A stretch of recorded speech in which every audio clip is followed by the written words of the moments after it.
Example 5.5. Figure 5.5 shows a small magnetized needle P.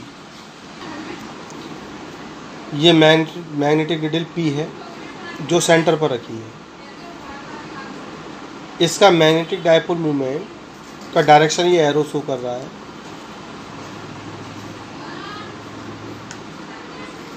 Figure 5.5 shows a small magnetized needle P placed at point O.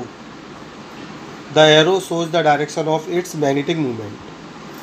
ये जो arrow है ये magnetic movement का direction show कर रहा है। मैग्नेटिक मूवमेंट का डायरेक्शन मैग्नेटिक डायपोल या बार मैग्नेट के लिए S to N होता है, फ्रॉम S to N। जिस तरह इलेक्ट्रिक डायपोल मूवमेंट का direction from -Q to +Q charge होता है, उसी तरह मैग्नेटिक डायपोल मूवमेंट का direction from S to N होता है। S to N, S से N की। यहाँ डायग्राम में मैग्नेटिक डायपोल मूवमेंट का डायरेक्शन ये दे रखा है, इस ओर। यानी कि हम ऐसा मान सकते हैं कि ये S to N है। एक मैग्नेटिक बार मैग्नेट यहाँ पर प्लेस्ड है, जिसके लिए S इधर होगा और N उसके ऊपर, यानी S होगा Q6 की साइड और N होगा Q4 की साइड। जैसा कि हमने ये बार मैग्नेट यहाँ पे एज्यूम कर ली, इसका डायपोल मूवमेंट P का डायरेक्शन S to N आ रहा है और उसके ऊपर यहाँ Q4 है और नीचे यहाँ Q6 है। इधर Q1 Q2 है और ये Q3 और Q5 है यहाँ पर।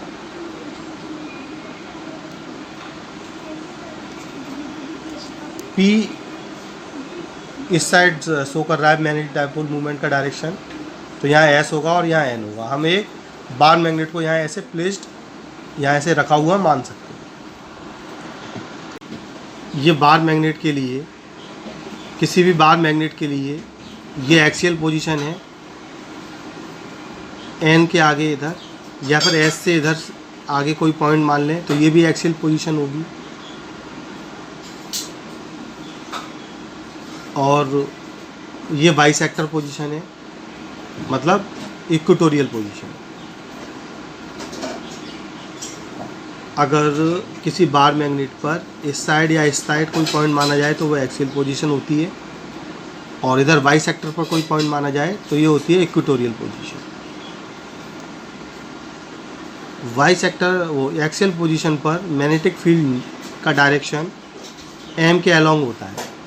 जिस डायरेक्शन में M यानी डायपोल मूवमेंट का डायरेक्शन है, उसी साइड B का डायरेक्शन भी होगा। M का डायरेक्शन इधर है तो B का डायरेक्शन भी इधर ही होगा, दोनों पैरेलल होते हैं। और इस पॉइंट पर फाइंड कर रहे होते तब भी इधर ही होता है, ऐसे इसी B की तरफ।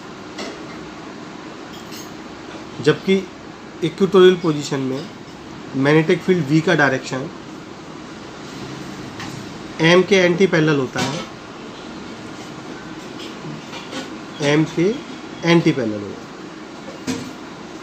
एक्सियल पोजीशन पर B का डायरेक्शन M के पैरेलल यानी डायपोल मूवमेंट की डायरेक्शन में ही होता है, और इक्वेटोरियल पोजीशन पर मैग्नेटिक फील्ड B का डायरेक्शन M के अपोजिट हो जाता है।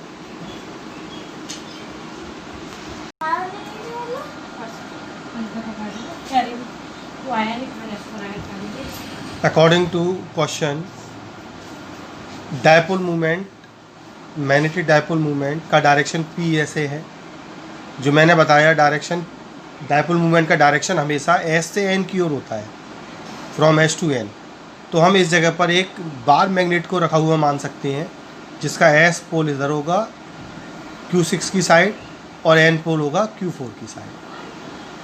अब अभी अभी हमने एक्सियल पोजीशन और बाइसेक्टर यानी इक्वेटोरियल पोजीशन समझी थी, तो आपको ध्यान से समझना होगा इस डायग्राम को। अगर मैं Q1 की बात करूं तो Q1 इसके बाइसेक्टर पर आएगा। आप देखिए, Q1 को हम इसके मिड पॉइंट से लाइन ज्वाइन कराएंगे तो वो ऐसे आएगी बाइसेक्टर पर। और अगर हम बात करते हैं Q2 की, तो ये भी इसके वाई सेक्टर पर आ रहेगा।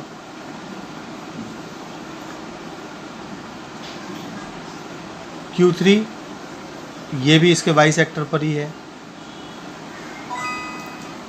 लेकिन Q4 एक्सिस पर है, क्योंकि N पर आगे चले जाओ तो ये एक्सिस कहलाता है। और इधर Q6 ये भी इसके एक्सिस पर है। Q5 ये इसके वाई सेक्टर पर है।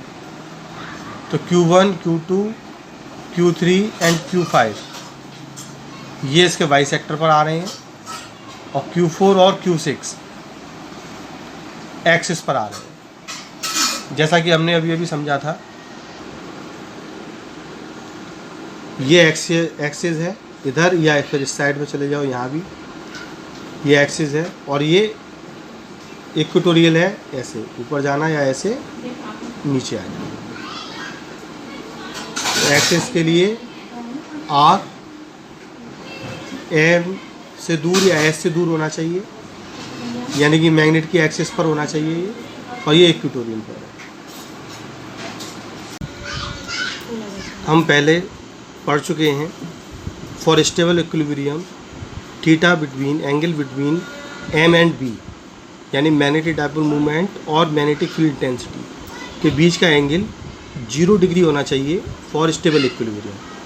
और अनस्टेबल इक्विलिब्रियम के लिए M और B, यानी मैग्नेटिक डाइपोल मूवमेंट M और मैग्नेटिक फील्ड इंटेंसिटी V के बीच का एंगल 180 होना चाहिए स्टेबल और अनस्टेबल इक्विलिब्रियम के लिए। और अगर थीटा ना तो 0 है ना ही 180 है, सपोज थीटा 90 है, तो उस पोजीशन में थीटा 90 के लिए इक्विलिब्रियम होगा ही नहीं, इक्विलिब्रियम मिलेगा ही नहीं, वो अनइक्विलिब्रियम है। इक्विलिब्रियम उस जगह आपको मिलेगा ही नहीं। तो थीटा इक्वल 0 होने पर स्टेबल इक्विलिब्रियम, थीटा 180 होने पर अनस्टेबल इक्विलिब्रियम, और थीटा 0 और 180 को छोड़कर कुछ भी वैल्यू है थीटा की, तो इक्विलिब्रियम हमें मिलेगा ही नहीं। Q1 के लिए डाइपोल मूवमेंट का डायरेक्शन ये एरो शो कर रहा है। Q1 के ऊपर जो एरो बना है ये डाइपोल मूवमेंट का डायरेक्शन है, और मैग्नेटिक फील्ड का डायरेक्शन भी ये है। जो इस P डाइपोल मूवमेंट वाले मैग्नेटिक डाइपोल से प्रोड्यूस हो रहा है वो B यहाँ पर है। तो B और M के बीच का जो एंगल है वो 90 डिग्री है। तो Q1 इक्विलिब्रियम में नहीं होगा, Q1 is not in equilibrium. Similarly Q2 के लिए भी, यहाँ पर आप देख रहे हैं Q2 के लिए भी मैग्नेटिक डाइपोल मूवमेंट का डायरेक्शन ये एरो शो कर रहा है, ये वाला एरो, और मैग्नेटिक फील्ड इंटेंसिटी का डायरेक्शन ये एरो V शो कर रहा है।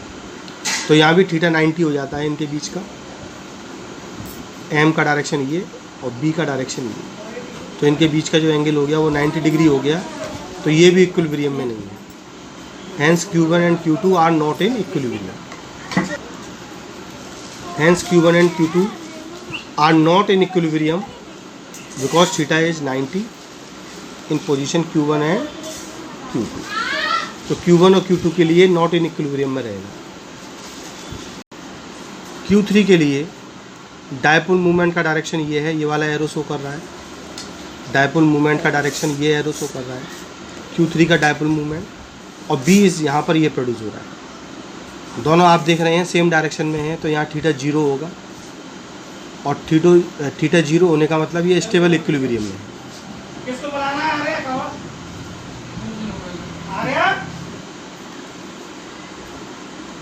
जबकि Q4 के लिए ये M का डायरेक्शन है, ये वाला एरो, और ये V का डायरेक्शन, क्योंकि ये एक्सिस पर B इधर प्रोड्यूस होगा।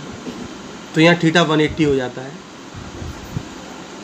इसलिए 180 होने की वजह से ये अनस्टेबल इक्विलिब्रियम होगा Q4 का। Q4 अनस्टेबल इक्विलिब्रियम में आएगा। और Q3 के लिए M और B का डायरेक्शन 0 डिग्री पर था, ये सेम डायरेक्शन था, तो ये स्टेबल इक्विलिब्रियम था।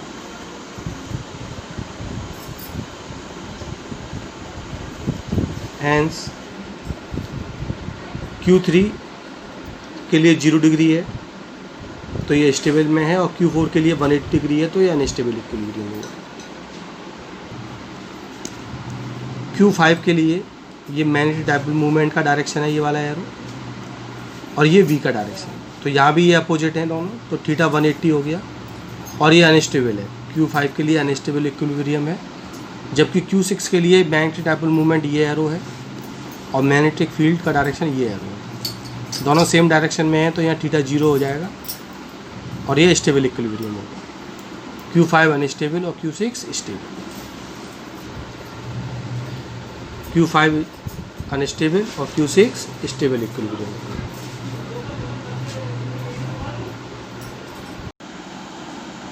एक बार फिर से रिवाइज कर लेते हैं इसको। एनसीईआरटी डायग्राम में ऊपर जो डाइपोल रखा है उसका डायरेक्शन ऐसे है, तो ये हम एज्यूम कर सकते हैं कि यहाँ पर एक वार मैग्नेट रखी हुई है जिसका एस पोल इधर है और एन पोल इधर है, क्योंकि मैग्नेटिक डाइपोल मूवमेंट का डायरेक्शन एस से एन की ओर होता है। अब ये Q4 इसके एक्सिस पर आएगा, Q6 भी इसकी एक्सिस पर आएगा। Q4 और Q6 दोनों एक्सिस पर हैं। Q1 Q5 इक्वेटोरियल पर हैं और Q2 और Q3 ये दोनों भी इक्वेटोरियल पर हैं।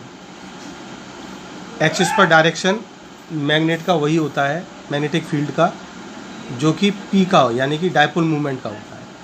तो यहाँ डाइपोल मूवमेंट का डायरेक्शन ऐसे होने की वजह से मैग्नेटिक फील्ड का डायरेक्शन भी यही रहेगा, और इधर भी मैग्नेटिक एक्सिस है।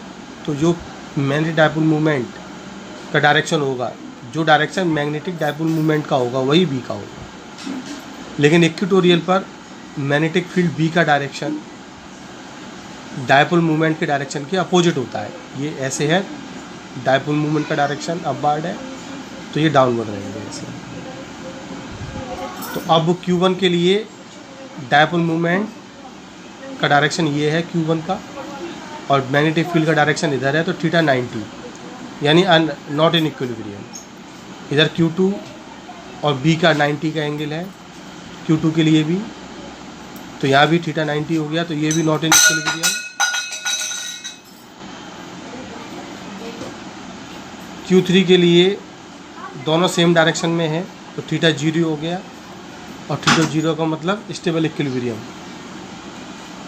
Q4 के लिए अपोजिट डायरेक्शन में है, थीटा 180 हो गया, यानी कि अनस्टेबल इक्विलिब्रियम। Q5 के लिए भी अपोजिट डायरेक्शन में है, तो अनस्टेबल इक्विलिब्रियम। और Q6 के लिए सेम डायरेक्शन में है, तो थीटा इक्वल 0 होने से स्टेबल इक्विलिब्रियम आता है।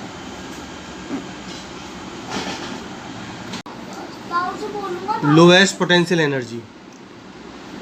अब आपको लोएस्ट पोटेंशियल एनर्जी फाइंड करनी है सी पार्ट में। लोएस्ट पोटेंशियल एनर्जी वहाँ होती है जहाँ स्टेबल इक्विलिब्रियम मिलता है। लोएस्ट पोटेंशियल एनर्जी का मतलब होता है stable equilibrium. Stable equilibrium theta equal 0 पर मिलेगा, तो U equal -mb cos 0। cos 0 की वैल्यू 1 हो जाएगी और U रह जाएगा -mb। U होता है -mb cos थीटा, और थीटा की जगह 0 रख देंगे आप, तो ये आ जाएगा U equal -mb। m constant है, तो U प्रोपोर्शनल रहेगा -b।